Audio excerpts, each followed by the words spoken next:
Good evening, Trinidad and Tobago. Welcome to tonight's episode of Plain Talk.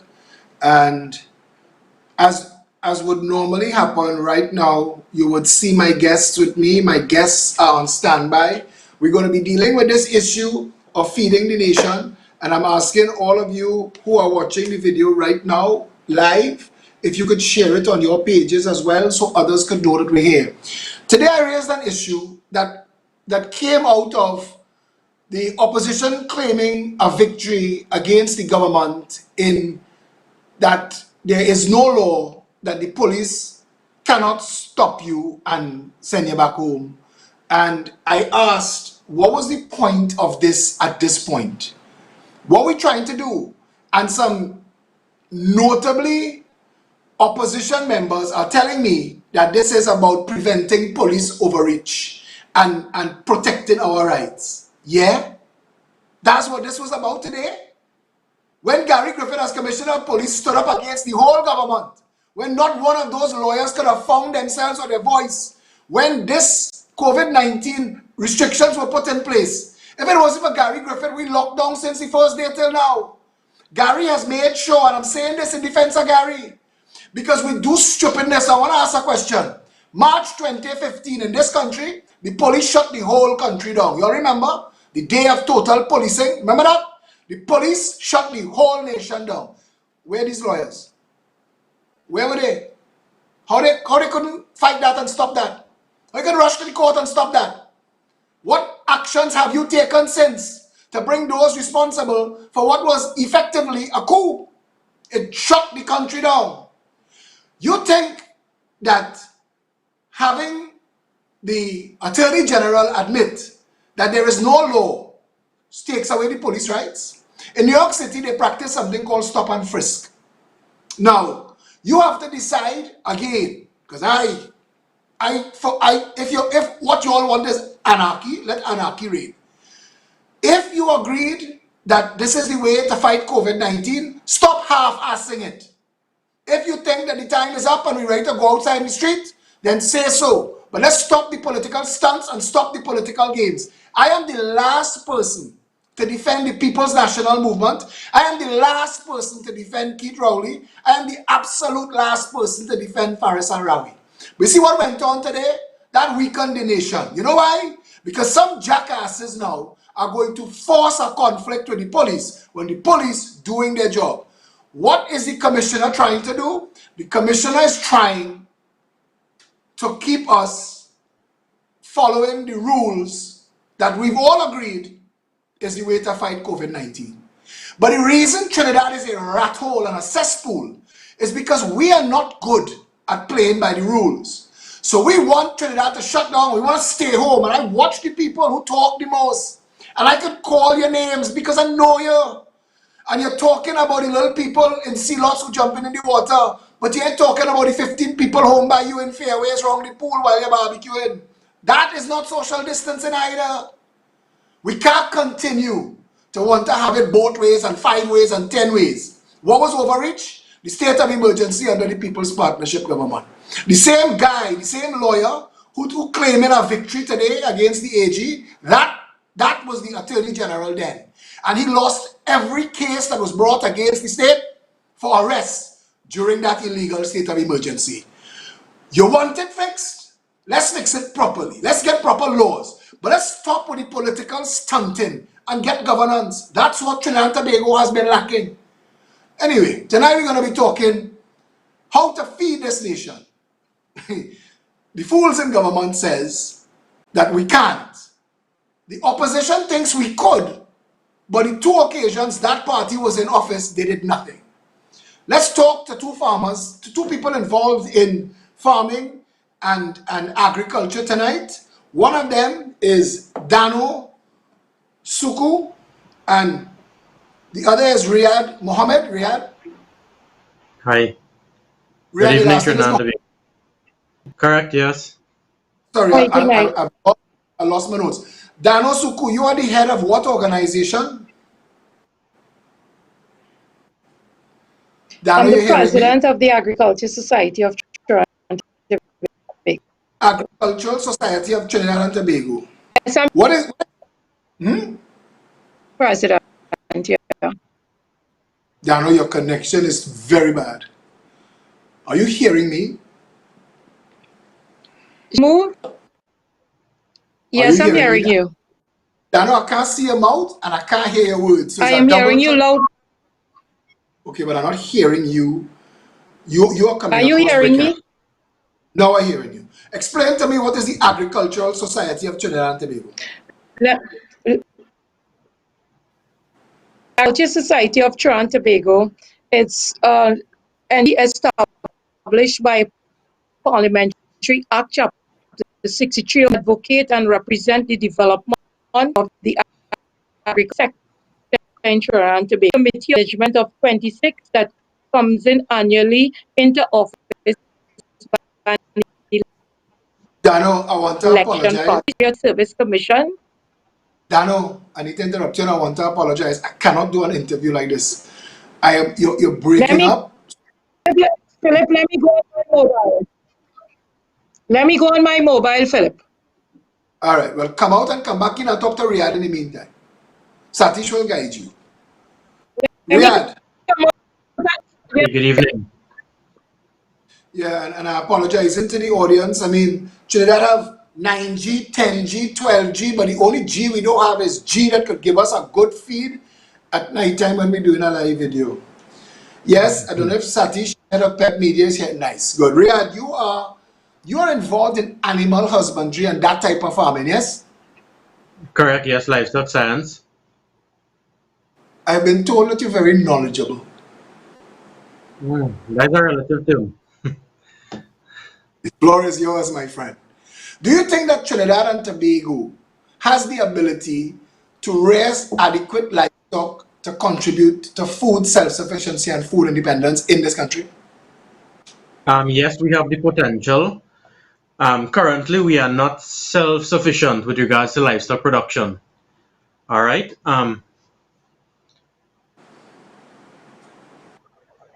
didn't hear you there, Philip. Just repeat, please. No, I'm listening to you. I wasn't saying anything. Yeah. Oh, sorry about that. Yes. All right. So some of the issues that we are currently facing, and I will give recommendations for them as we go by. So livestock farmers, these are some of their complaints and situations that they face on a daily basis. With regards to genetic stock of farmers, we have been choosing the wrong breeds and species and types of animals to grow here for food. Reason being, we are bringing foreign animals or animals from the temperate country into the tropical environment and trying to grow them. Obviously, mix and matching. Yeah, so we need more neotropical animals to help grow our food here that is adaptable to the climate and susceptible to Such heat as and, iguana and maniku. yeah, neotropical animals as well. What type of I'll come animals? to that later for sure. Iguana and maniku. Give me a type of animal that is neotropical. Agouti, the agouti. Agouti is Dasybrocta something leporina. Agouti actually, is? that's something that we could farm. I was actually joking. No, To we the, have a brood of around 200 at the University Field Station, and we have over 100 heads at the Sugarcane Feed Center, and we have about 20 small farmers in Trinidad that produce the agouti for meat during the season commercially. okay, So but yes, neotropical. we have a taste for poultry, beef, pork, sheep, mutton, goat. Yes, we have Are a those cultural taste for non-indigenous species. I agree. but So that's what we difficult. must try. Yes, it is very difficult to grow in the tropical regions. However, even if we must consume those types of meats, milks, or eggs, we need to get the breeds and species that are drought tolerant, heat tolerant, disease tolerant.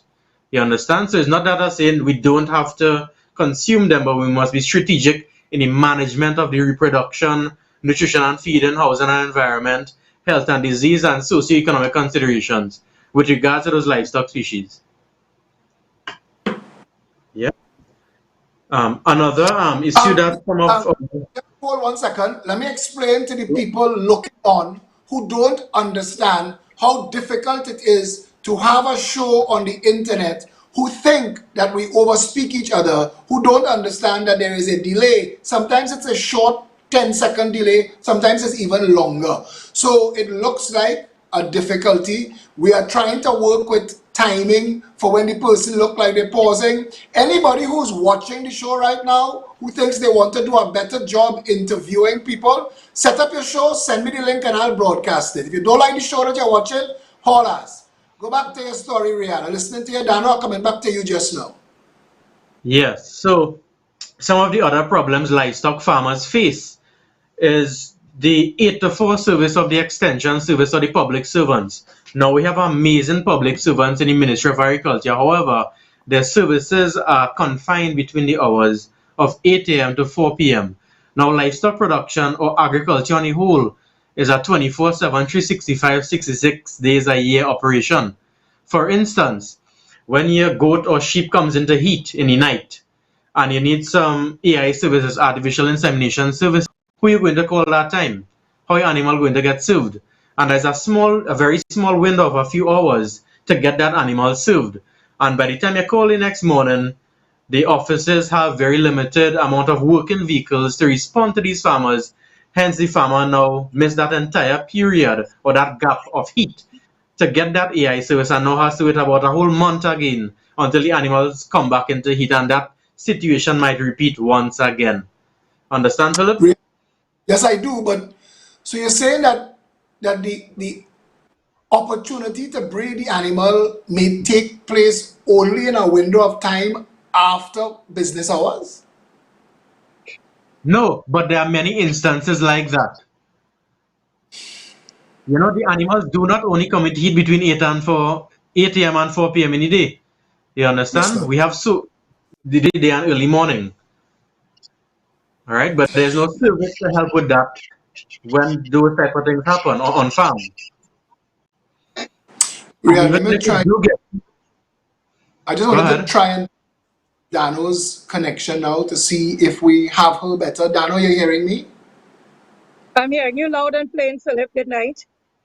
Good night. We're hearing you a lot better now. Rihanna, come back to you in a minute. I want Dano to introduce herself again. She's the president of the Agricultural Society of Trinidad and Tobago, and I would like her to explain to those of us who are not farmers what the Agricultural Society of Trinidad and Tobago is. The Agricultural Society of Trinidad and Tobago is established by an Act of Parliament, Chapter 6301, that carries a clear mandate to advocate and represent, support the development of the entire agriculture sector. This year, we are 187 years of age. Prior to we having a president in Trinidad and Tobago, we used to have the Governor General, who used to serve as president of the Agriculture Society. Where we have President's House now used to be the office of the Agriculture Society of Trinidad and Tobago. We are a committee of management of 26 that comes into office annually by an election process. We have the president, vice president, which is the executive arm, and we have 24 other directors, 8 representatives of the cocoa industry, 8 representatives of the sugar industry, and 8 representatives of other industries. Our staff comes from the Statutory Authority Service Commission. We do have 4 public officers on board. We also employ from time to time contracted employees, OJT staff, and so on.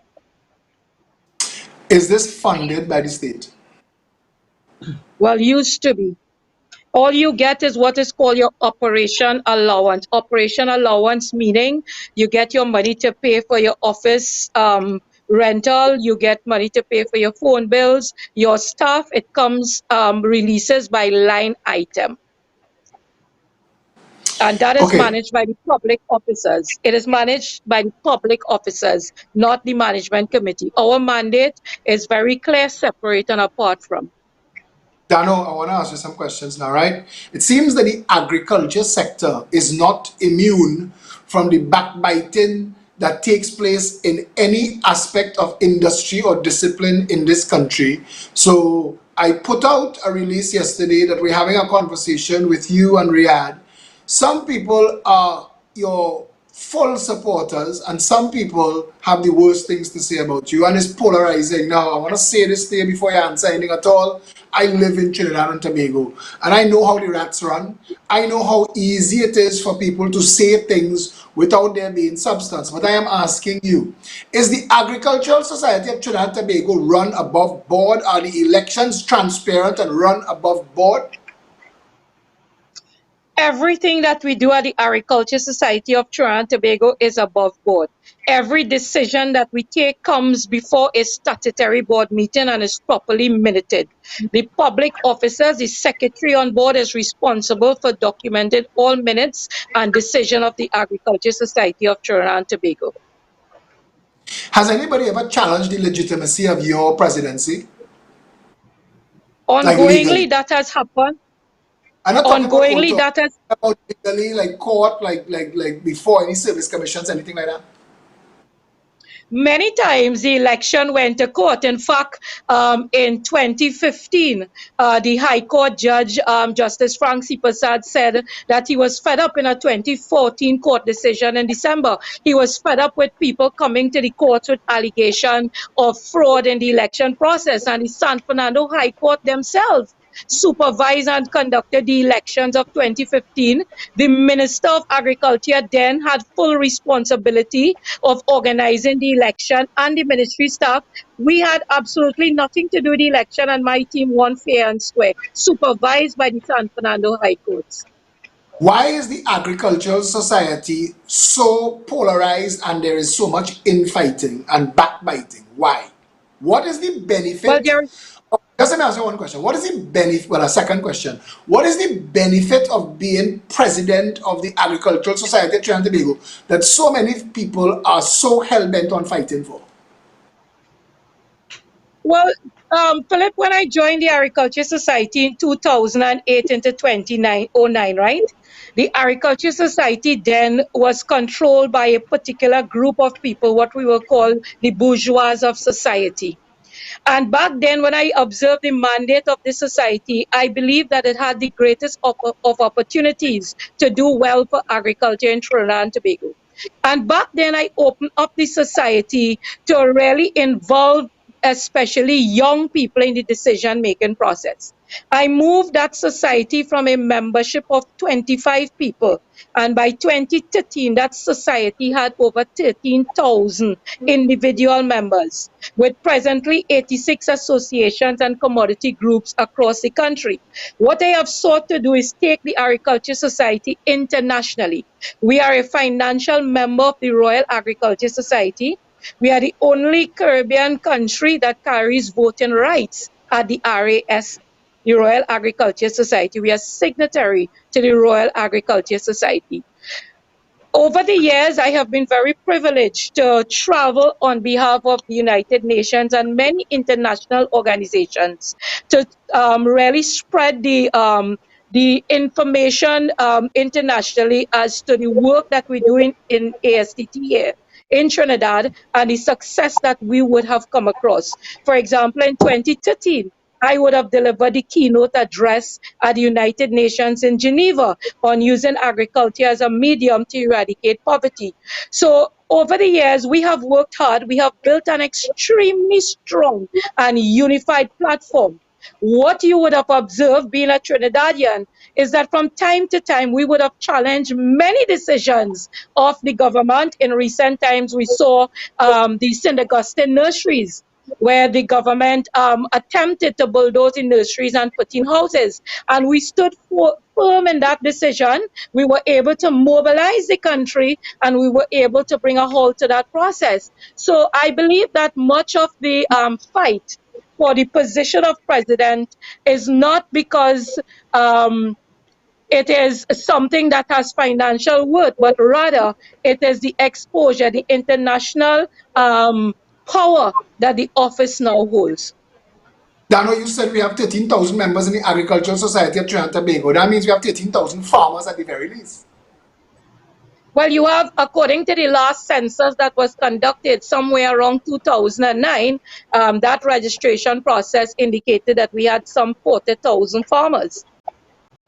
How many active farmers are Or there? should I or should I say, Philip, we have 40,000 food producers, because I know Okay, we are going to go into a discussion with farmers' issues.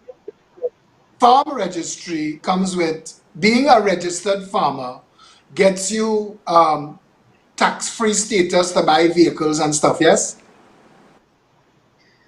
Being not just a registered farmer, being a tenanted farmer, having and being in possession of a farmer's ID issued by the Ministry of Agriculture.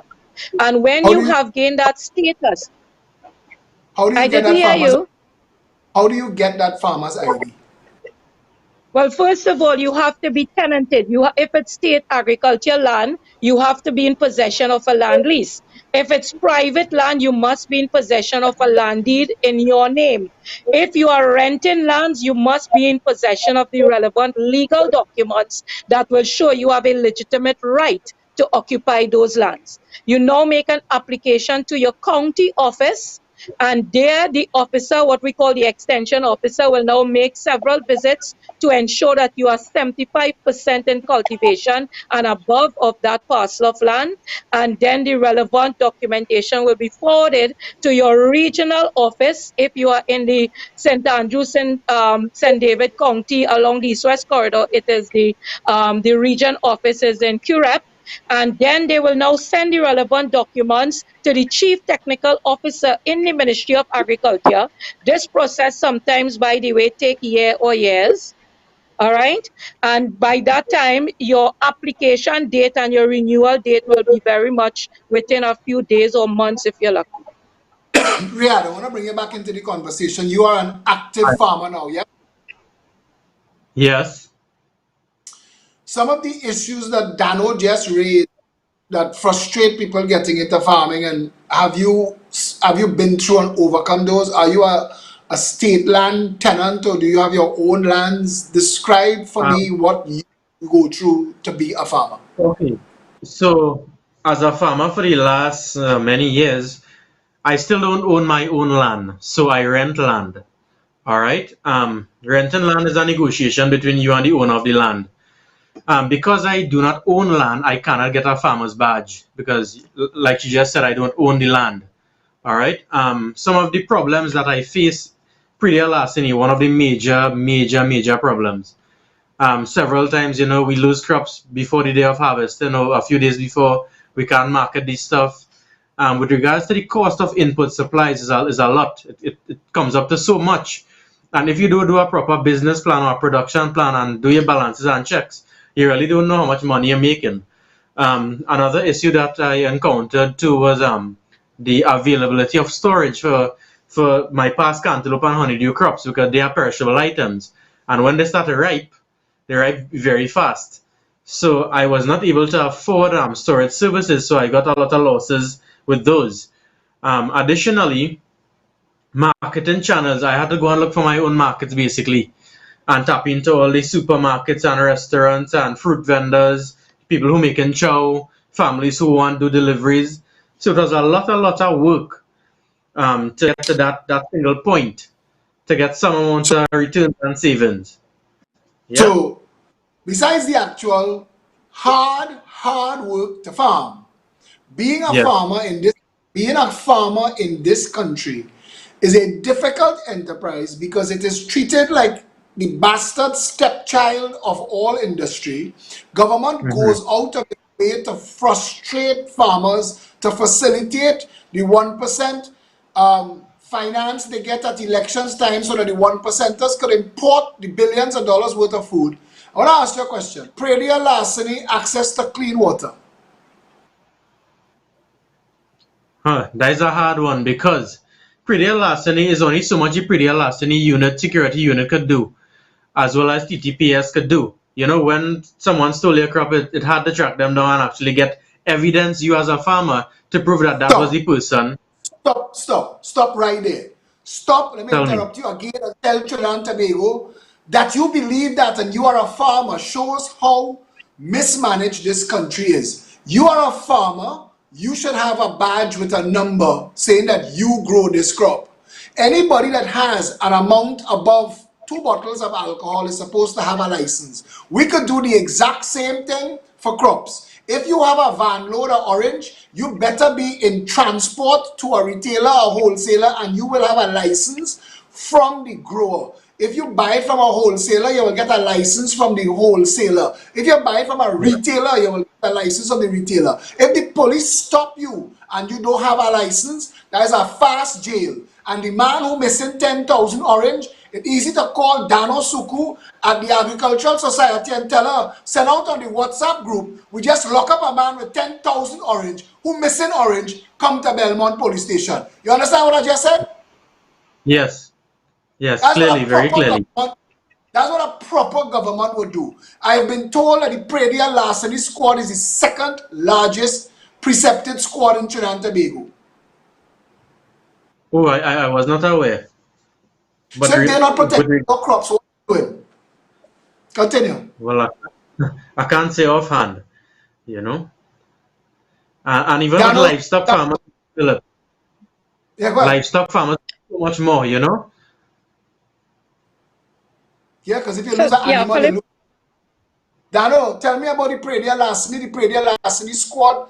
Have you all approached the government to do anything like put a kind of registry like what I just described so as to make it easy for law enforcement to catch? Because if the government wanted to protect farmers, if the government wanted farmers to have water, you would have more water than you need, and nobody would put God out their thoughts to touch any farmer's crops. If the government wanted that, the government does not want that. I tell you, the food import bill in this country is billions of dollars, and as long as you could be frustrated out of farming, the importer is going to make money.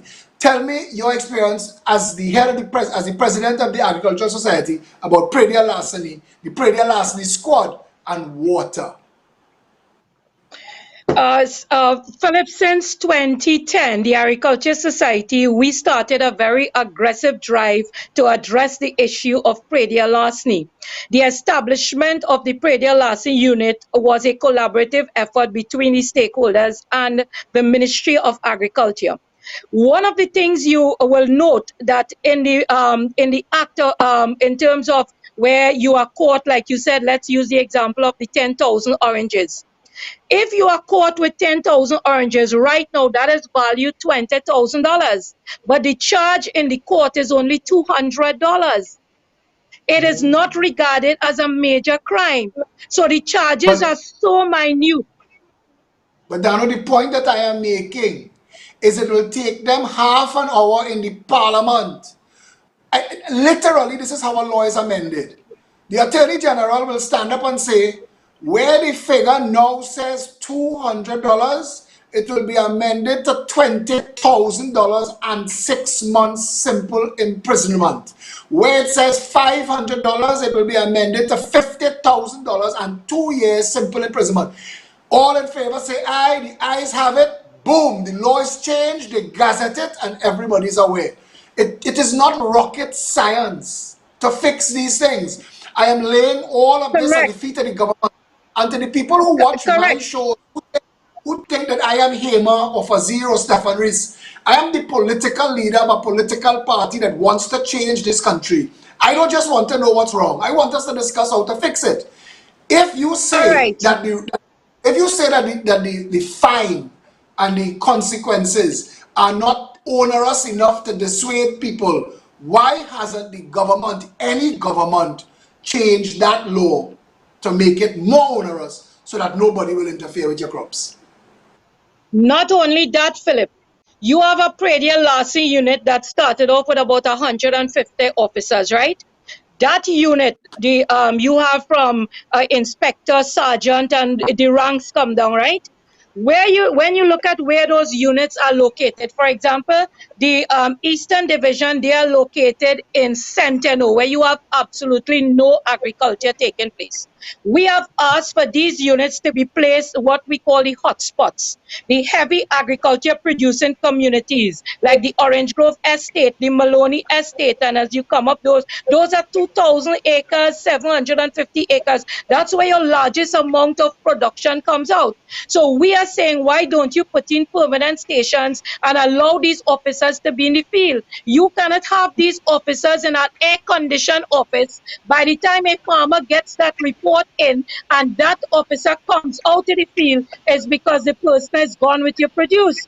And Yep. and apart from that, the other issue that you have is that you have this 150 officers. I don't know what the present staffing is, but that's what we started off with.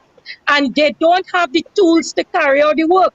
You are hearing the cry when you call for an officer to come and attend to an issue. We don't have a vehicle. We don't have a battery. The tire flat. And these are the kind of excuses. So as a taxpayer, you cannot get value for your money because the arm of the state that has the responsibility to carry out these duties is dysfunctional. That is Thank you what is very much for that. happening. Thank you very And much let for me that. go Riyadh, for do you agree? Just now, before you go further, Riyadh, do you agree? Yes, I agreed. Continue, Dano. Philip, since 2011, 2012, I was part of a mission and I visited, it was St. Lucia, and there we discussed the issue of predial larceny. What they have done, and I brought back the same model to the then minister we had here. Of course, he threw it in a garbage bin. What they have done, they have a special farmer registration number for the vehicles for their farmers. So even though you are not in possession of a farmer's ID, but because you're a food producer and you can certify and justify by your occupation of those lands, your registration number on your vehicle is FAR, let's say 001. So if you are going down the road with 2 goats and a sheep and a cattle, and you are not you are not in one of these FAR vehicles, a farmer vehicle, the police stops you. Who are you? Where are you going with these animals? You don't have a bill of sale. You didn't purchase it. They immediately seize your vehicle and the produce and so on.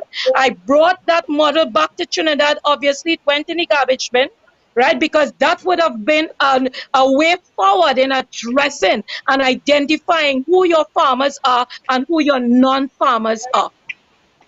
Ma'am, there was a UNC government in office twice, and they were supposed to have come out of the belly of farming. One of the prime ministers says she grew up bundling Bodi and Baji. How come none of the changes, and I am telling you and I am telling every single person watching this show tonight, the changes that the farmers require to protect the farmers. Daniel Jackson just posted on this thread that it took a pandemic to give farmers the respect they deserve. Farmers ain't getting no respect. People panicking and hoping that if food run out in Hilo, they could run by you and get 2 baigan and some tomato. But they still ain't respecting farmers. Nothing has changed. Nothing will change until you get a government in office that respects farming. And I'm telling you, in 24 hours, we could increase the fines from $200 to $20,000. In 24 hours, we could create a license system that if you are held with produce in excess of 5 pounds, you better be able to explain where you got it from or face quick jail. It is way beyond time to have these conversations. You shouldn't have hotspots. Man should be afraid to have more than 3 baigan in the house in case police come. We could do that. The government is supposed, let the government work. Let's talk water now, because this is a country that designed its water management system to capture the bounty of rainfall in the hills and wash it out to the sea without pausing. Do not pass go. Do not collect 200. That's what we've done. How come we don't have retention ponds and dams in the areas where we do our most farming? How come? Philip, I can make a little comment on the irrigation for dry season. So while I was a farmer at Orange Grove, I used to plant the cantaloupes and honeydews there as well. So we had a pond dug on the land and it irrigate the crops. But most farmers can't is either can't afford to get a pond dug. Actually, according to the president, if they are not a tenanted farmer to access that service from the Ministry of Agriculture. Some people have the finance to maybe pay for that. Right? So that was one issue. The second issue is with regards to WASA. So we have to get this license when you have pumps and all of that. But when flooding occurs, we don't hear anything from anybody. You understand? Isn't that water as well? We do not have a proper national water management system. Again, I want to tell you something. We flooded in the same locations for the 200 years that modern people have been in Trinidad and Tobago. 200 years. We know where the water collects. We know. Correct. Yeah. So it is very simple to build catchment, retention, bypass. You could build it. Listen, the Romans 2,000 years ago invented aqueducts to take water from the valley over the mountains. In Babylon 5,000 years ago, they were sending water uphill in underground pipes. We in Trinidad and Tobago in 2020, we can't figure out how to use the bounty of rainfall. We have 2 seasons, flood and drought, and we don't know how to manage it yet. And we still keep talking about those 2 political parties who have done this to the country, have spent billions, because I keep bringing it back to here. None of this is an accident. Let's talk land use policy. Singapore is half the size of the island of Trinidad. Singapore has a population in excess of 5 million people. Trinidad and Tobago has 1.4 million people. Recommended last land use for food self-sufficiency is a 1:5 ratio. We have more than a 1:15 ratio. Why it is we can't be food independent again? Somebody help me understand. Who collects the consumption data? What does Trinidadians eat, in what quantity and when? What could it be replaced with that we could grow? Riyadh mentioned to me tonight that there are better meats that we should be growing here. Well, I mean, I know pig will grow anywhere in the world. People talk to me about turkeys. They say turkey, you get better protein per pound from turkeys than chickens. You'll be able to tell us this. There's a cultural aspect and there is the factual, most economical sense aspect. The goal has to be food independence. I had Ved Siriram yesterday on the show. He said what the Progressive Empowerment Party has been saying for if you are not controlling your own food, whoever controlling your food controlling you. Why is food self-sufficiency, food independence not the #1 goal of the farming society of Trinidad and Tobago and all farmers? Why aren't you all leading that conversation? Dano, you could take that one. Dano, you hearing me? She looks like she's having difficulty again. Riyadh, food self-sufficiency, Yes. food independence. All right. So some of the solutions I would like to suggest, Philip, we need to practice integrated farming systems, meaning we need to have some livestock, some crops, some aquaculture. Have that holistic approach. So you have a sustainable way to produce food at all levels and generate income at the same time. You understand? So integrated farming is one of the ways forward. Like I said before, neotropical animal production is the way forward for tropical countries and the tropical environment.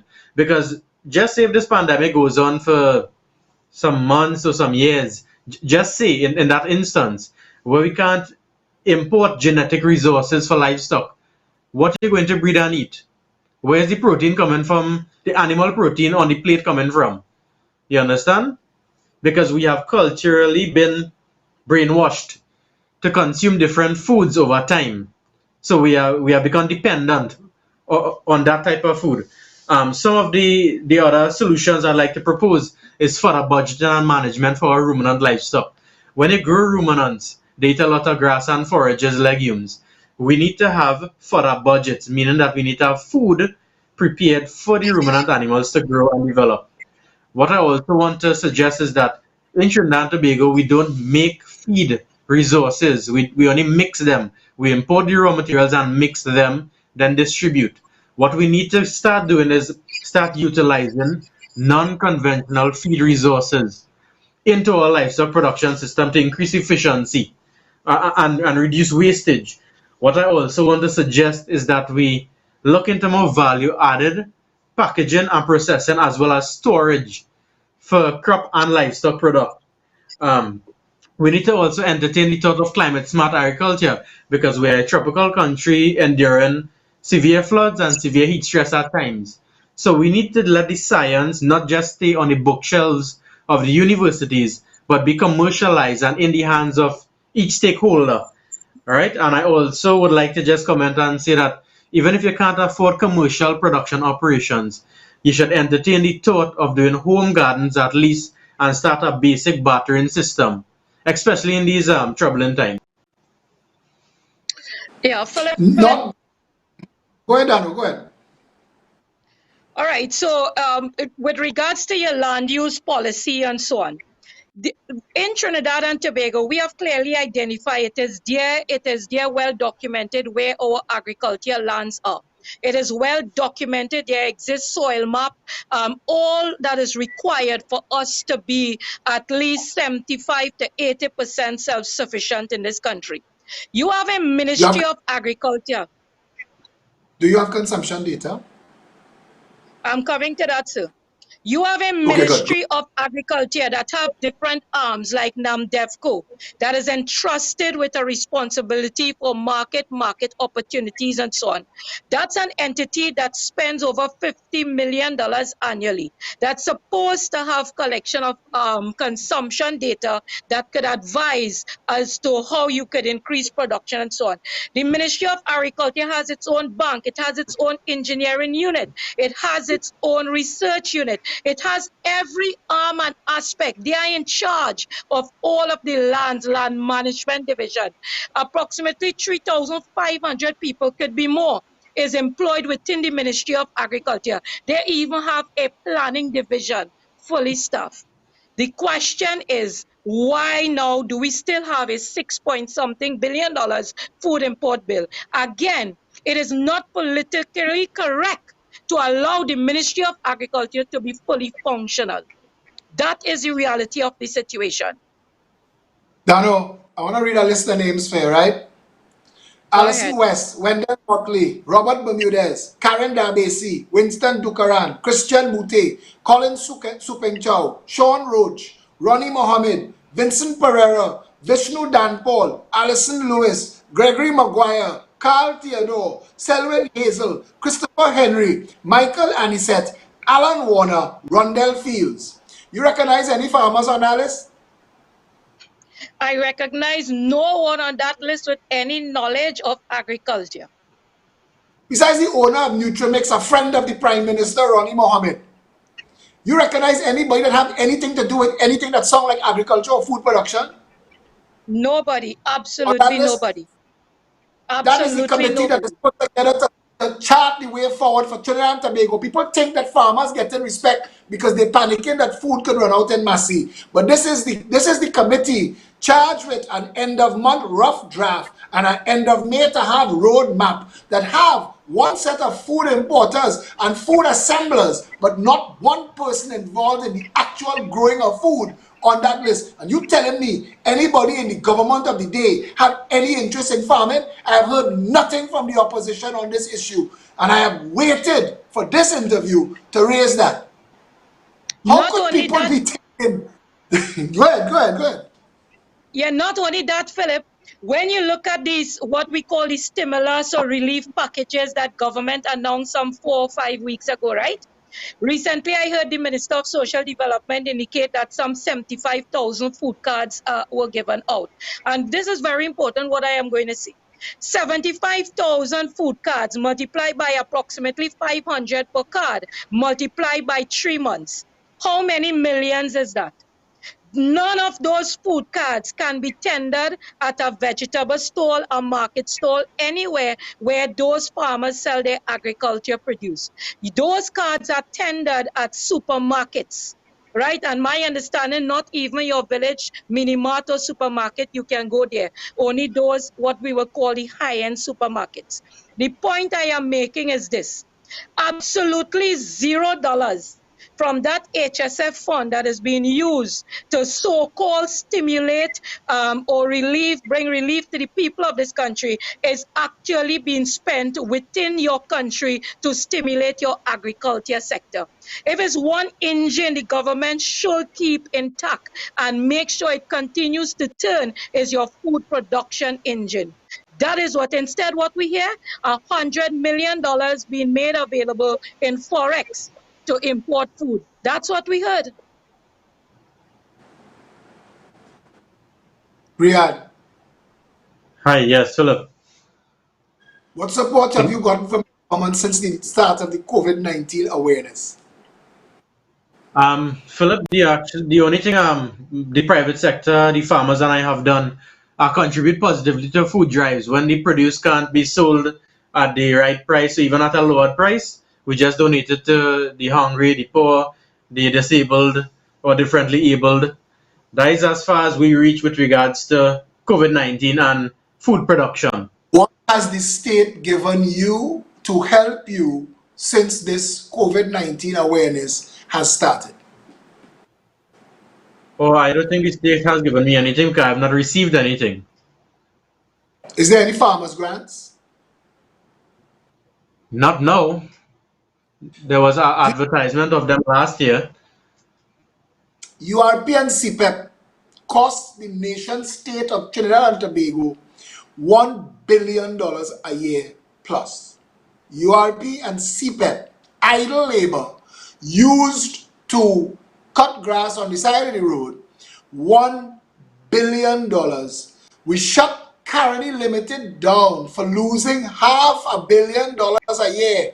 Pandey, Rahal, Rowley, Manning shut Caroni Limited down because they say it was not sustainable to lose $500 million a year, but at least we were saving money, we were saving carbon credits, we were putting people to work.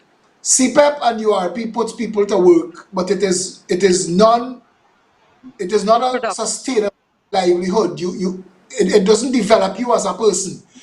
Has any conversation ever happened between the Agricultural Society and the government with regards to retooling and retraining CPEP and URP to assist in food production for Trinidad and Tobago?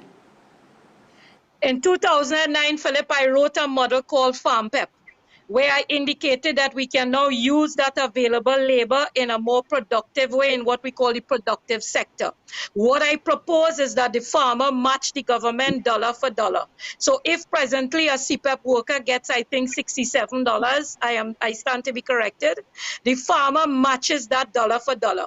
And we utilize that labor. What is important, I even model the program where the labor must come from within a 3-mile radius of the farm. I molded the program in such a way that these persons will be working according to farmers' hours. So there will be no specific 6 to 2 or so hours because farmers' hours are very flexible.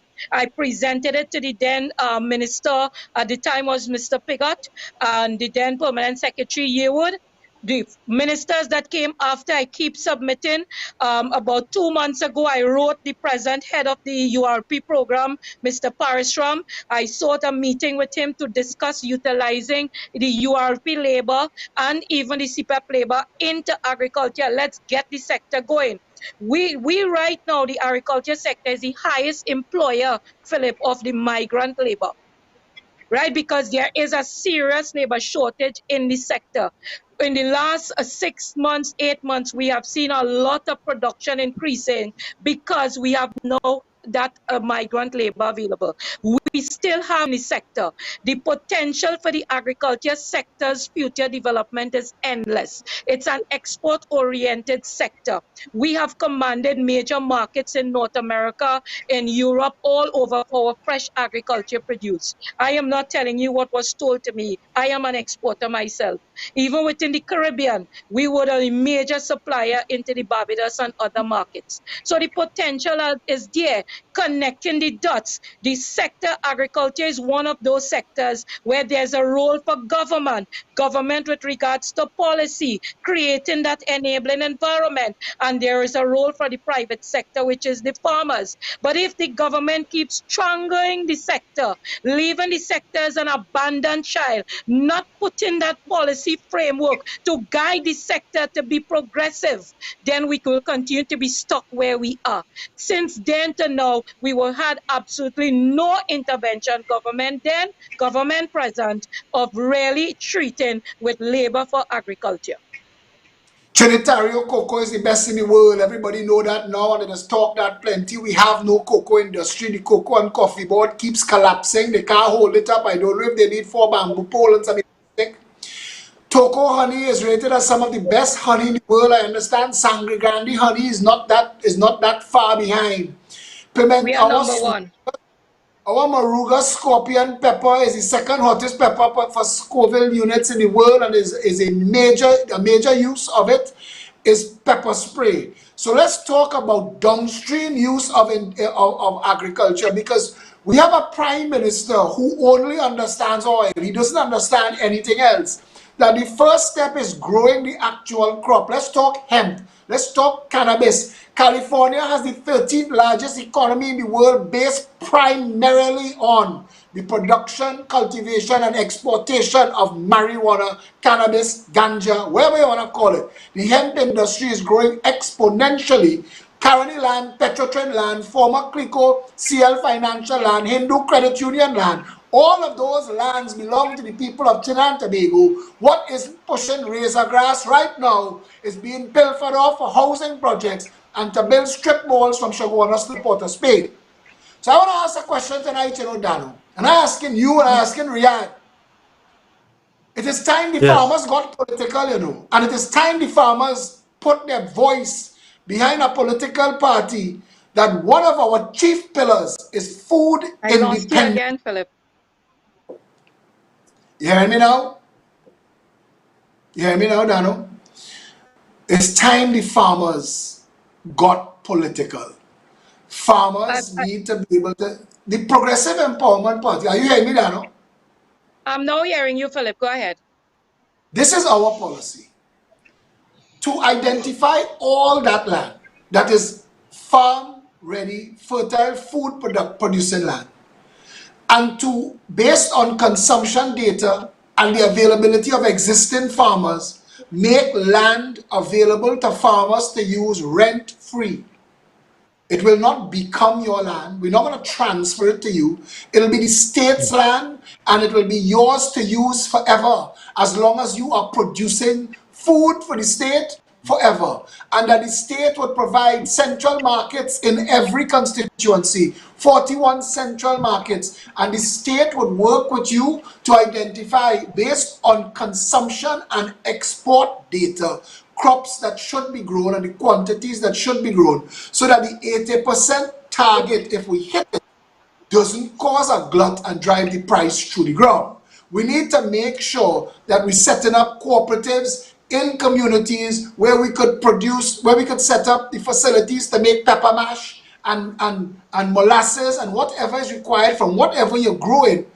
And you have to instruct me, Riyadh, what the livestock farmers need downstream from actually rearing the animals. Because I read a study on turkey production. If we started turkey farms in this country, the value for money we get in on the bone, it is amazing. Correct. Is it, can the farmers get political now? Can the farmers stand with us and demand these things? So, Philip, let me just give you one small example before I get into the turkey production about the integrated farming system and the benefits.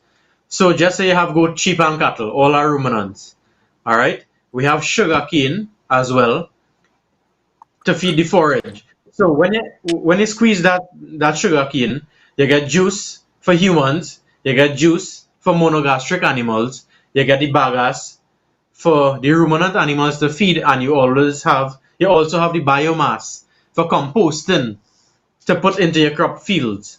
All right, so that is a good example of integrated farming. With regards to turkey production, the reason why turkey production has not picked up locally is, well, we only have a cultural palate taste for that in only December, or maybe for the Thanksgiving events.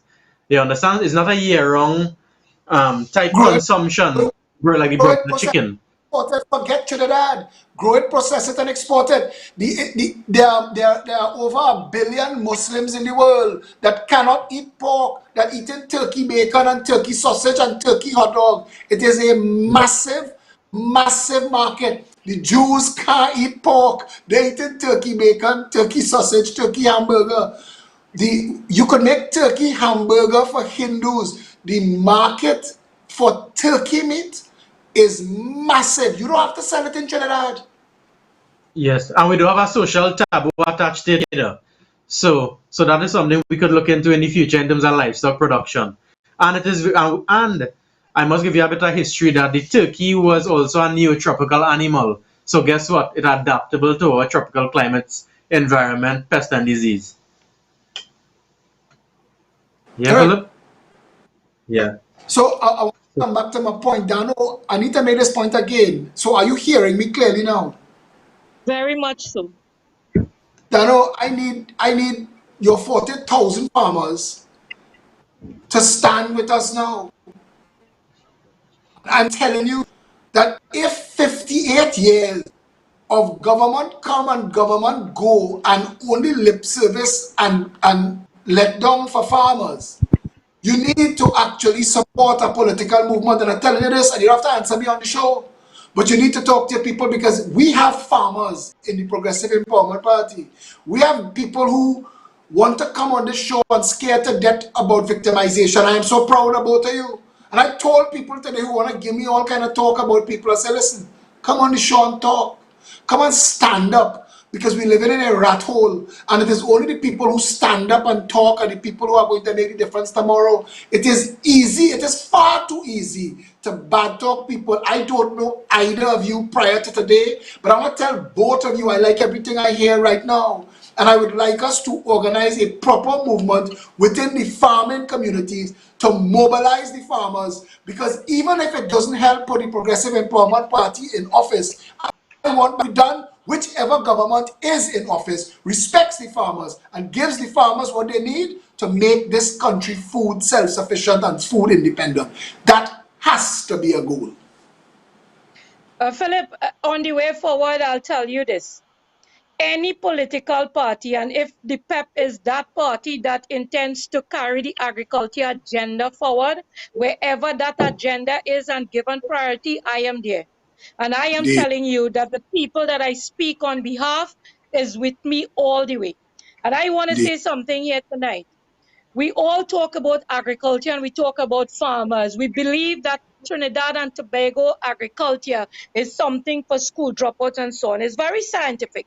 And we have some of the most learned, some of the most professional, world acclaimed farmers here in Trinidad and Tobago. But it has Correct. not been a correct political decision of governments of the past to empower our farmers, to uplift our farmers, because the sector continues to remain independent. When you look at a budget, when a budget is being read in Parliament, the money is allocated, very little is for development programs. Most of the money that comes out of a budget is to pay public servants to shuffle papers. That's all they do at the Ministry of Agriculture.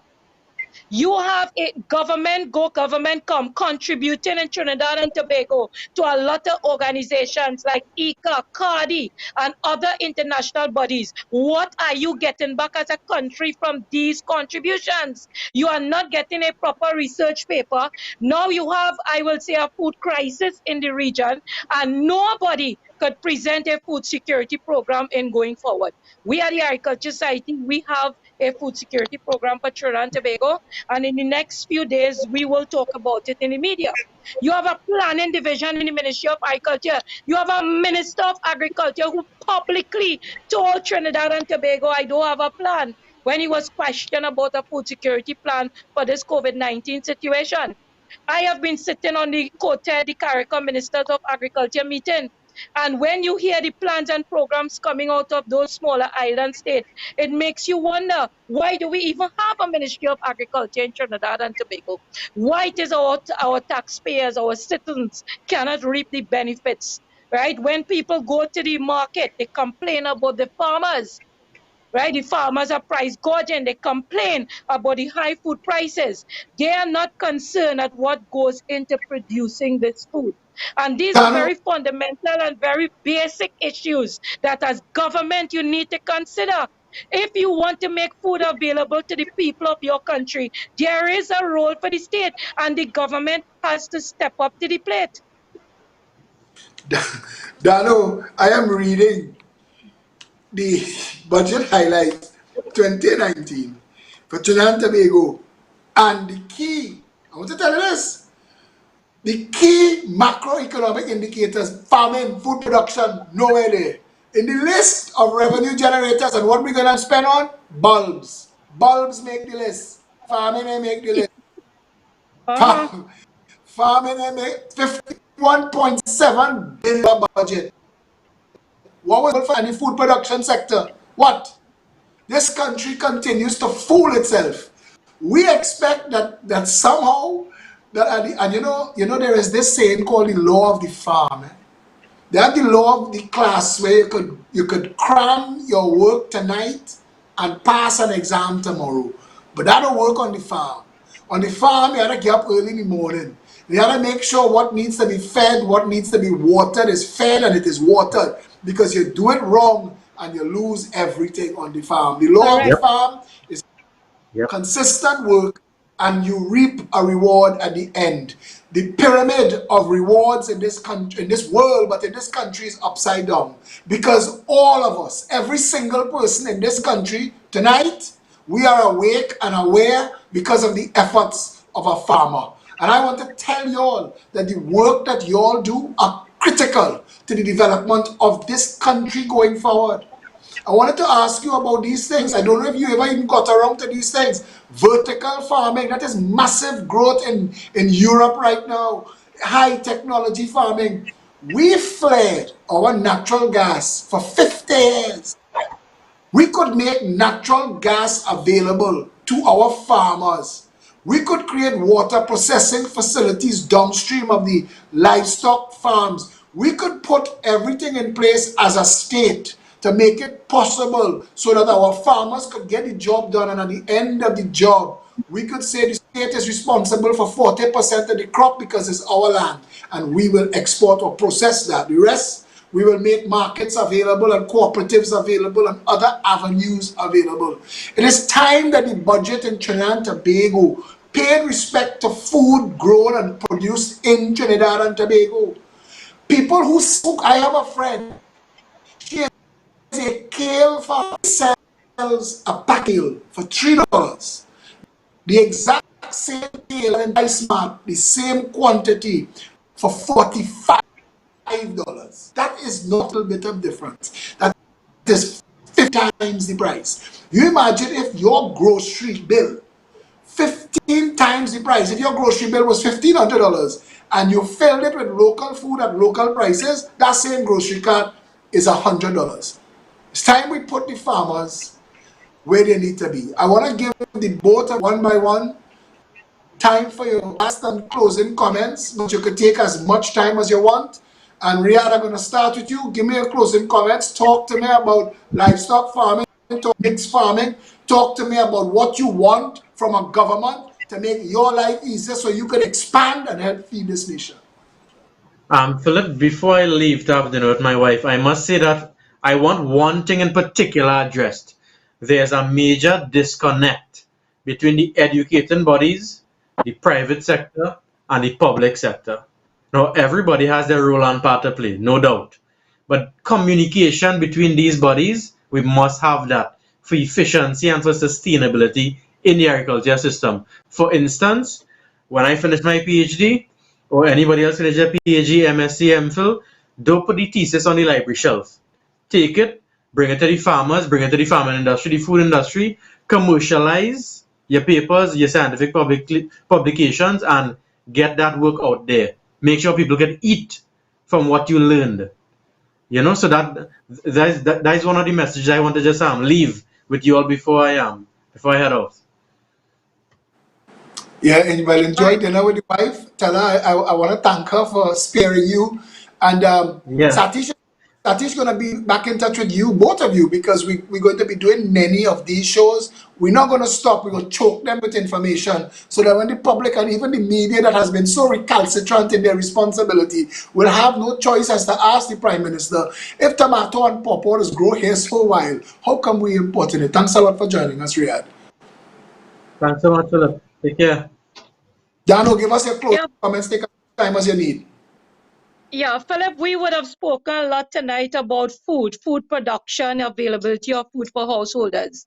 A critical area that we have not discussed is the issue of what we call input supplies for agriculture.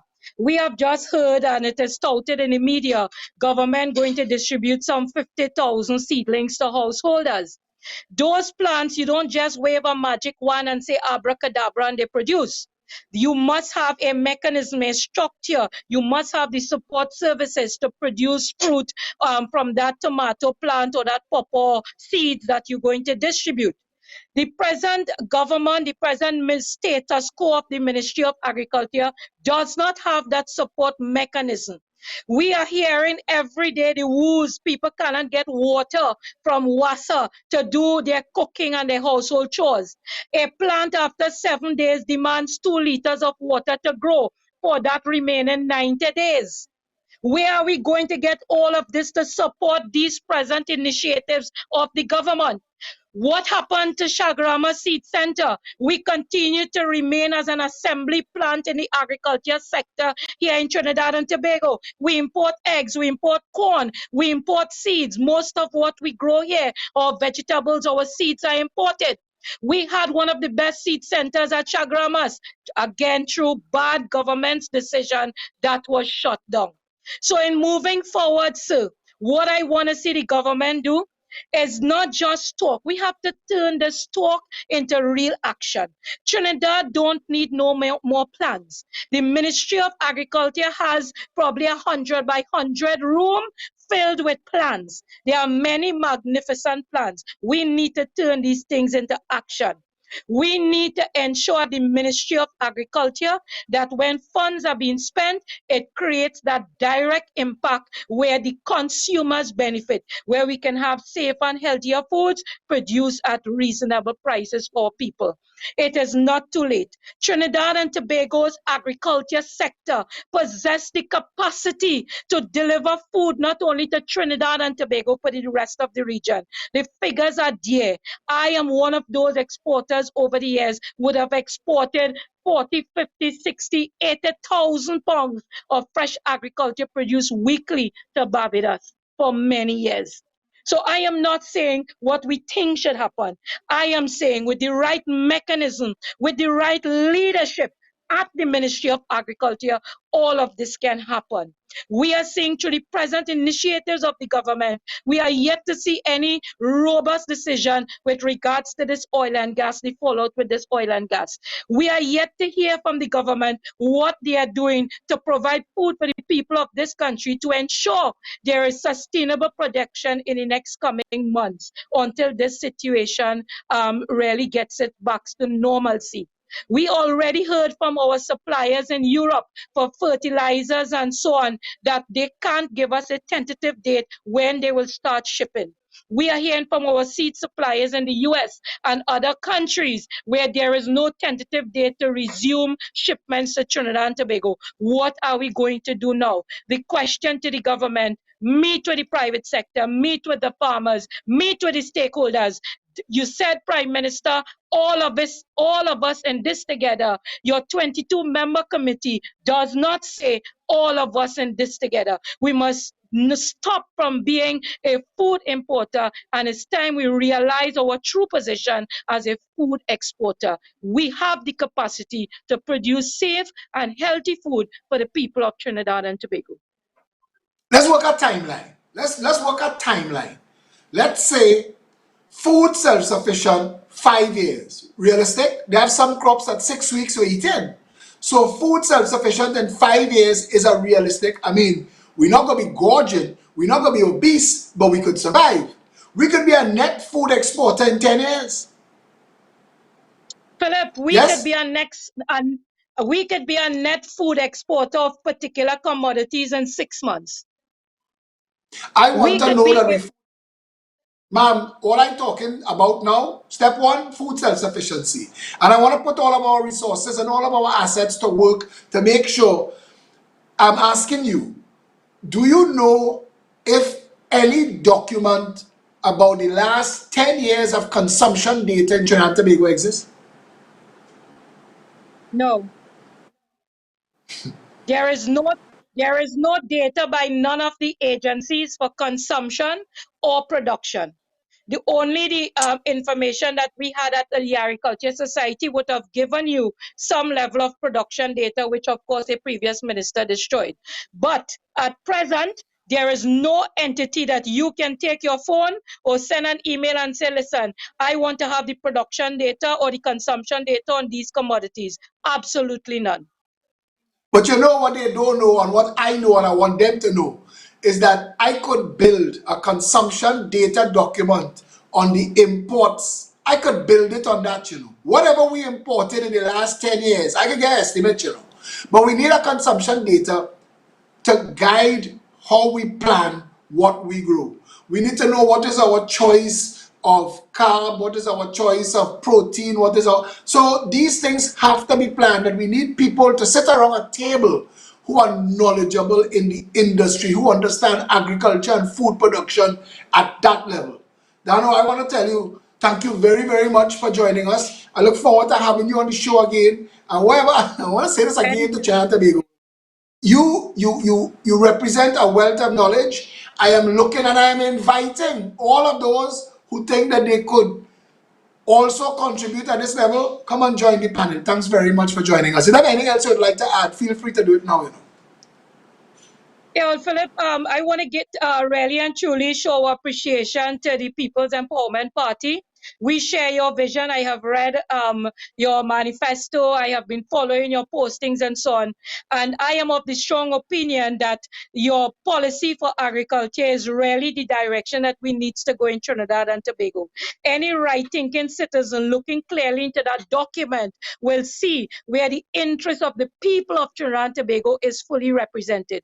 Any country that does not play that kind of pivotal role on its food security does not stress the importance of feeding its people, that entity really and truly does not have the interest of this country. So I really want to congratulate you and your team on the excellent work that you have been doing. And I also want to congratulate you on the excellent interview with Mr. Ved Seram. He shared quite a lot of knowledge. He opened up our thoughts, our thinking as to what really has been happening behind the scenes in terms of the governance level. The present circumstances that we are faced with, all I can say is God help us. And God willing, and the PEP gains office, well, I know you're going to take us forward. Thanks very much. It was lovely having this conversation. Look forward to continuing this. People already clamoring for a part 2. So we're going to talk, and Satish going to be in touch with you. Thanks a lot for that. Thanks to the whole team at PEP Media, Satish and his crew, for getting this interview set up tonight with Riyadh and Dano. I mean, look, it's real easy to sit home in your tighty whitey drawers on your bed and bad talk one another. I'm fed up of that, I'm tired of that. Don't give me just the old talk about who you don't like and who you like. Give me real information, give me facts. Most importantly, if you are telling me this one don't talk to this one and that one don't talk to that one, you step up and do what they're doing.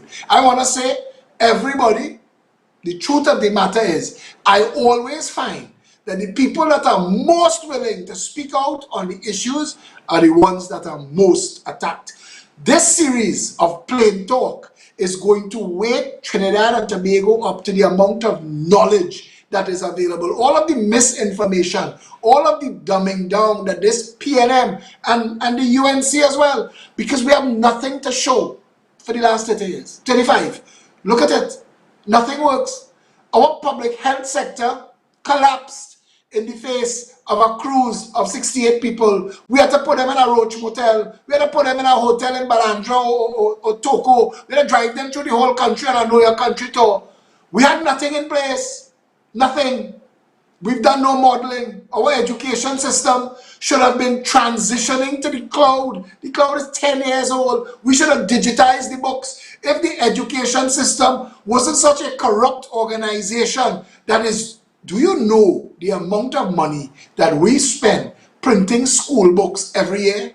And they renew editions every 2 years and they change 2 words? Our school books should have stopped being printing a long time ago and should have all been digital. Stop giving the children scoliosis with a 50-pound book bag on their back. But we can't, because we are a corrupt society and everything is corruption. We can't fix water because water is corruption. We can't fix food production because the food importers want to enjoy $6 billion importing food. It can't continue. You watching this show tonight, You have to know you could hate me. You could hate me. You know what intelligence, you know what emotional intelligence is? Hearing the words coming out of my voice and watching how long that we've been working on this and knowing that you could vote for a man that you hate and guarantee that he will make life better for you and your loved ones. This has been Plain Talk. Thank all of you who joined us tonight. Tomorrow we have a special show we're trying to put together on issues of national security. Every episode of Plain Talk is going to be better than the last one. And it's going to be like school. Every time you watch it, you're going to come away with more information. Until tomorrow, stay safe, Trinidad and Tobago.